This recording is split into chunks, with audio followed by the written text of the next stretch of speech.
If you have seen some of my other videos, you may recall that once upon a time I was a gigging musician and I stopped.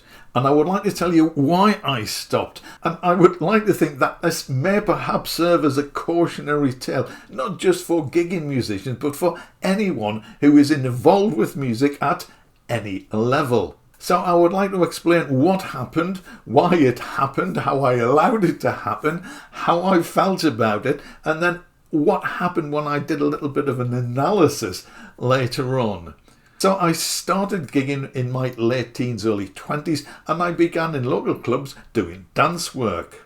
Now this just wasn't your common or Gordon quick steps, foxtrots and modern waltzes. There was a lot of sequence dancing involved, which meant that the pieces had to be a certain length. There were typically 8 or 16 bars. If you played something in 16 bars, you couldn't go wrong. Apart from one dance, it may have been the Velita, I don't know, I can't remember. I'm not going to look it up, but this worked in 12 bar sequences.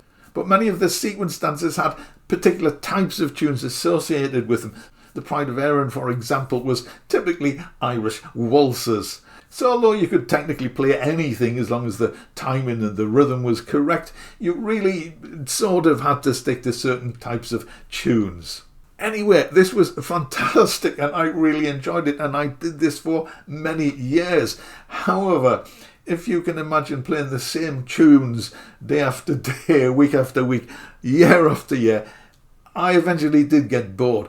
So I eased myself out of dance work, and at the same time I was sort of easing myself into working with cabaret, singers, duos, guitarists, and backing them, accompanying them in the local clubs. This I found much more interesting, much more exciting. It was a little bit like living on the edge. There were no band calls. You would literally have 5 minutes in the dressing room to go through the dots, see what they were singing, try to get the tempo so you could count the rest of the band in. Now, over the years, my sight reading had become pretty good. I developed my accompaniment skills, and I would like to think that I did a pretty good job of accompanying the singers. So this was great. Different singers every night, different music every night, a little bit of a challenge. Some music you'd really get your teeth into. Of course, there were good songs and bad songs and good acts and bad songs. But on the whole, I absolutely loved this. Until I didn't. And the same thing happened. And this is a tragedy, I think, in a musician's life. I got bored. And it took years. I was gigging for 20-25 years, so it took a long time. And I only realised pretty close towards the end that I was getting bored. Now, you might think, if you're working with different acts and playing different songs every night, how can you possibly get bored? Well, I did a calculation back then when I realised what was happening, and I worked out somehow, don't ask me now where this information came from, but I reckon there were around 800 songs being sung on the club circuit that I worked in. So if I can just throw some figures at you, typically there would be 2 acts per night. They each did roughly 2 half-hour spots. Now, if a typical song lasted about 3 minutes, that might be about 10 songs, but you need to allow time for introductions and a bit of chat. So typically we might do 7 or 8 songs in a set. So let's say 8 songs, so there were 4 sets per night. That's 32 songs per night. Let's, for the sake of convenience, round that down to 30. Now, I usually worked at least 3 nights a week, sometimes 4 and occasionally 5. So if I worked 3 nights a week, I would get through around 3 times 30, around 90 songs. If I was working 4 nights a week, I would get through around 120 songs. Let's round this down to 100, again for the sake of easy sums.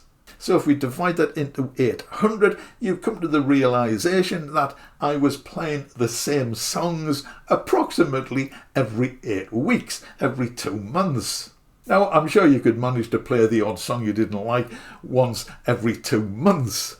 But it wasn't just the one song. There were many songs which were not very interesting to play. I don't know any other way to say it. They weren't necessarily bad songs, but I just played them so often.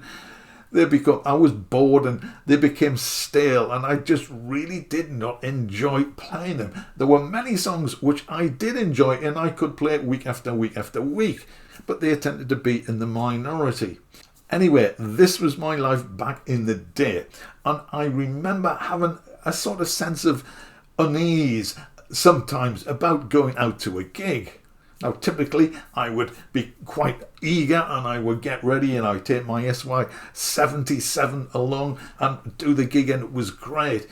And then all of a sudden, I realised I was becoming increasingly reluctant to go out to the gigs.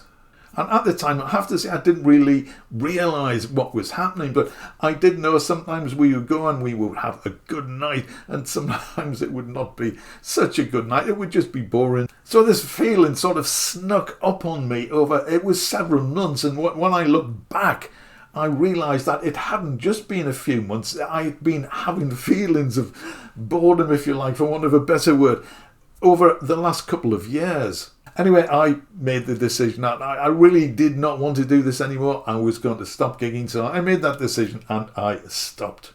So I remember the first Saturday night when I didn't go out to a gig. Now, I had worked on Saturday nights. This was the busiest day of the week. I'd worked every single Saturday night for maybe 25 years. So it was a really strange experience sitting in my studio, and I was watching the clock tick upwards towards 8 o'clock. We normally started about 8.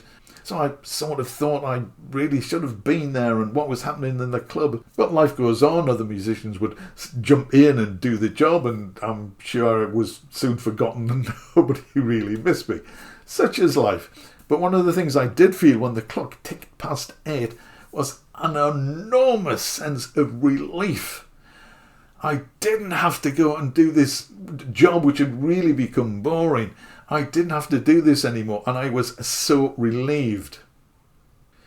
And it actually took me a couple of years before I could look back on this and try to work out just what the heck had happened. And it was indeed a year or two down the line before I fully realised that I had allowed my performing, my music, to become boring.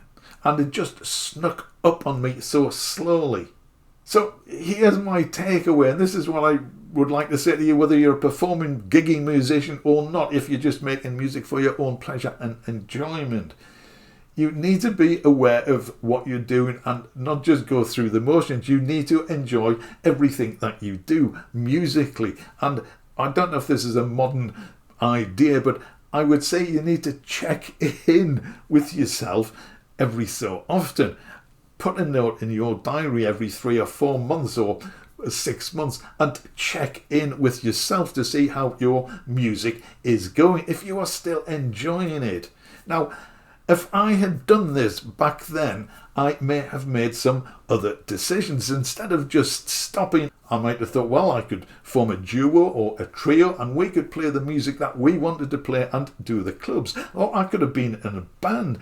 I was actually in one band, but that's another story. I could have joined a band or formed a band so we could play the material that we wanted to play.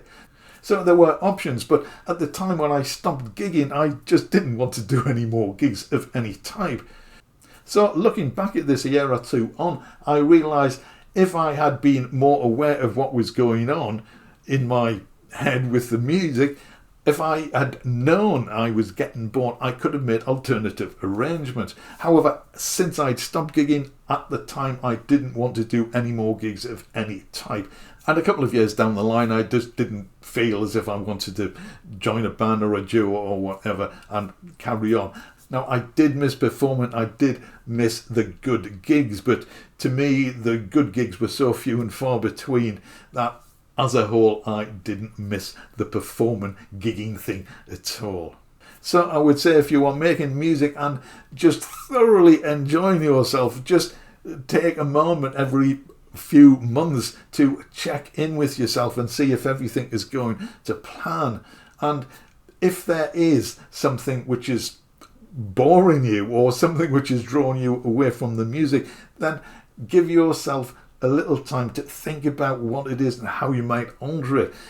Music is, I think it's one of the strangest creative arts. You are making these sounds which come from nowhere, essentially, as opposed to, now I'm not saying it's better or worse than writing or painting or anything at all like that, but with writing you are working with words which we use every day. Painting, you're working with colours and shapes and so on, which we are all familiar with on an everyday basis. We're not all familiar with music. You have to make such an effort and put so much time into learning music in order to create what it is that we create. So I think losing interest, losing, I guess, passion for music I think it's a really sad thing, and I would hate it to happen to you.